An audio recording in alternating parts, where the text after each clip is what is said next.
नमस्कार दोस्तों, मैं हूं आपका दोस्त एडवोकेट अभयराज सिंह और आपका कैरियर कोच।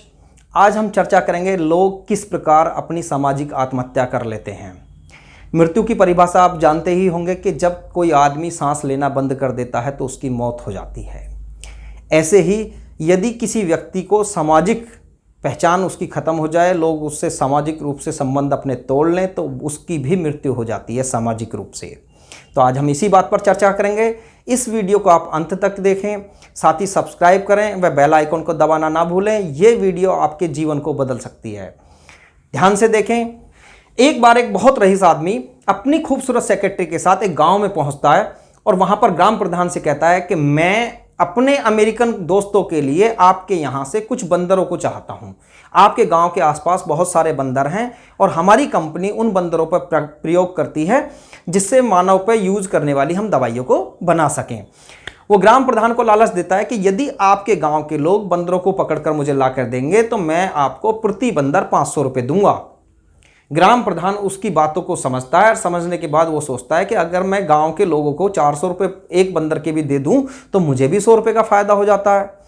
तो ग्राम प्रधान इस सोच के साथ गांव में पूरे में मनादी करवा देता है और वो लोगों को ये कहता है कि आपको प्रति बंदर 400 रुपये मिलेंगे।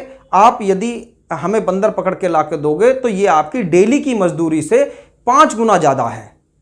ग्रामीण भी इस चीज़ में लालच में आ जाते हैं। ग्रामीण सोचते हैं कि मजदूरी हम 70-80 रुपये पर डे की करते हैं, बेहतर है कि एक बंदर रोज पकड़ना है तो हमें 5 गुना ज़्यादा पैसा कमेगा। ये सोचते हुए सारे गांव वाले बंदर पकड़ने में लग जाते हैं और अपने काम धंधे छोड़ देते हैं।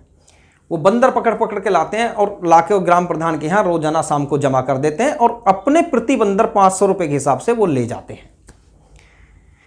इस प्रकार ये व्यवसाय शुरू हो जाता है। कुछ ही दिनों में 500 से ज़्यादा बंदर वो पकड़कर वहां पर ग्राम प्रधान के यहाँ जमा कर देते हैं। थोड़े दिनों में गांव के आसपास के जितने भी बंदर थे वो अब उनके पकड़ में आना बंद हो जाते हैं। बंदर भी समझदार हो जाते हैं, वो उनके लालच में नहीं आते तथा दूर दूर भाग जाते हैं।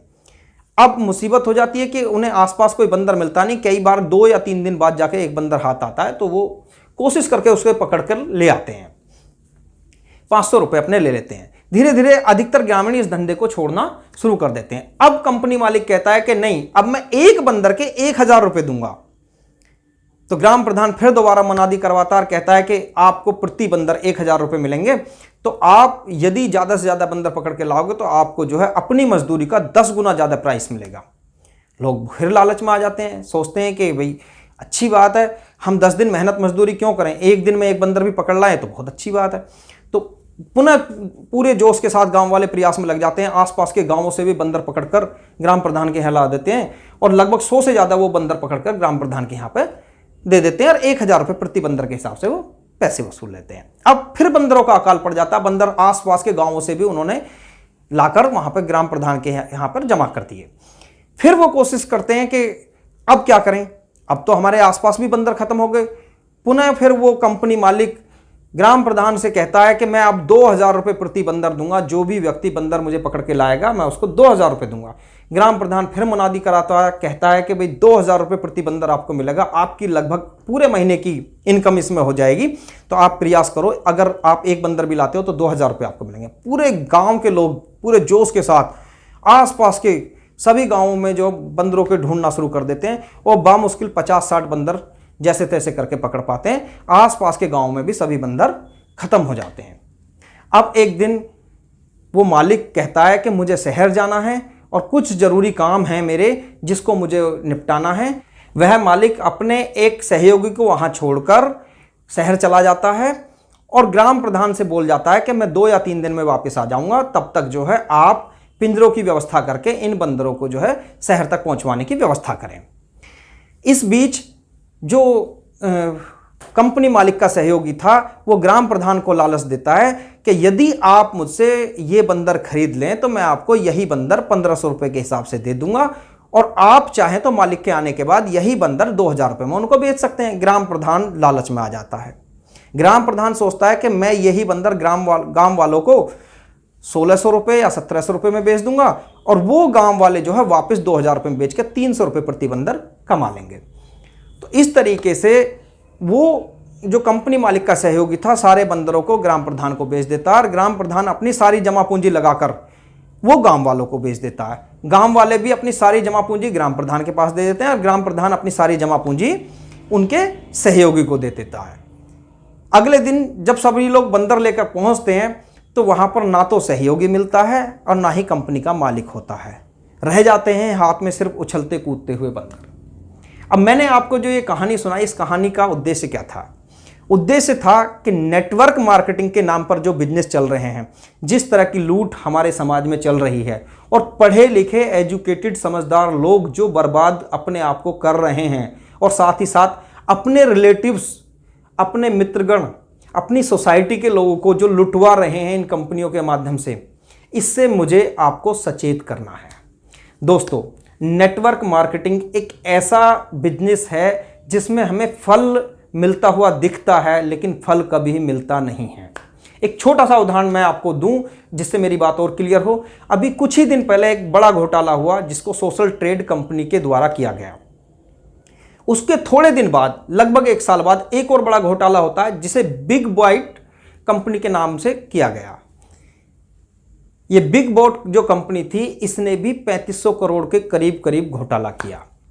ऐसे ही एक और घोटाला जो पूर्व में हुआ था उसको शारदा चिटफंड घोटाला बोलते हैं, जिसके चक्कर में कई IAS और नेतागण आत्महत्या तक कर चुके हैं। ऐसे ही एक सहारा कंपनी के मालिक को आप जानते होंगे, सुब्रतो राय सहारा, उसने भी ऐसा ही एक घोटाला किया जिसके कारणवश आज वो जेल में है। ऐसा नहीं है कि जिन लोगों से ये धन इकट्ठा किया जाता है केवल उन्हीं का नुकसान होता है। ये 3500 करोड़, 3700 करोड़, 4000 करोड़, ये किसके होते हैं? मालिक के तो नहीं होते। ये उन गरीब लोगों के होते हैं जो पूरे दिन मेहनत करते हैं, इधर उधर नौकरियां करते हैं, अपनी बिजनेस करते हैं और वहाँ से पैसा कमाकर जल्दी अमीर होने के चक्कर में ऐसी कंपनियों में लगा देते हैं और उनको लुटवाने का काम करते हैं कथित बुद्धिमान लोग जो अपने आप को इंटेलिजेंट समझते हैं, समझदार समझते हैं। समझदारी से मैं आपको एक बात क्लियर कर दूं कि बुद्धिमान हम उसको कहते हैं जो अपना भी फायदा करे और दूसरे का भी फायदा करे। इसको बिजनेस भी कह सकते हैं, इसको बुद्धिमानी भी कह सकते हैं। चालाक हम उस व्यक्ति को करते हैं कि जो अपना तो फायदा करे लेकिन दूसरे का कोई फायदा ना कराए, उसको हम चालाकी कहते हैं। और धोखेबाज हम उस व्यक्ति को कहते हैं जो अपने फायदे के लिए दूसरे का भी नुकसान कर दे। हम में से ज़्यादातर लोग इसी टाइप की श्रेणी में आते हैं। हम जानते हैं कि मैं तो फंस चुका हूं, लेकिन ये जानते हुए भी हम अपने मित्रों को, अपने रिश्तेदारों को, अपने जान पहचान वालों को इसलिए फंसाते हैं ताकि मेरा लगा हुआ पैसा निकल जाए।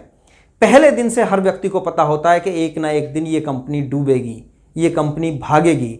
इसके सैकड़ों उदाहरण पूर्व में हैं। वो जानते हैं कि बहुत सारी कंपनियां पहले भी भाग चुकी हैं, लेकिन इसके बावजूद भी लोग लालच में अंधे होकर इसमें पैसा लगाते हैं, खुद तो डूबते ही हैं और दूसरों को अपने साथ लेकर डूबते हैं। इसी को सामाजिक आत्महत्या कहते हैं। आप लोग क्या समझते हैं कि आप किसी अनजान आदमी को लूट पाएंगे? कभी अनजान आदमी के साथ आप धोखाधड़ी नहीं कर सकते। आप हमेशा जब धोखाधड़ी शुरू करते हो तो पहले अपने मित्रों को से शुरू करते हो, मित्रों के साथ साथ फिर अपने रिश्तेदारों से शुरू करते हो, फिर अपने पड़ोसी या जो भी नज़दीकी सोसाइटी में जहां भी आप बैठते हो, आप उन लोगों से शुरू करते हो। आपकी दुनिया ये 7.5 अरब लोग नहीं हैं। आपकी दुनिया वो 200-300 लोग हैं जो आपके नज़दीक रहते हैं, जो आपके मित्र हैं, जो आपके रिश्तेदार हैं, जो आपके पड़ोसी हैं। और उन 300 लोगों में से यदि आप 25 लोगों को भी ठग लोगे, लूट लोगे या धोखाधड़ी कर लोगे उनके साथ, तो आप 100% जानिए कि वो 25 लोग आपको 300-400 लोगों की जो कम्युनिटी आपकी है उस सब में बदनाम कर देंगे। इस तरीके से आप अपनी सामाजिक आत्महत्या करते हो।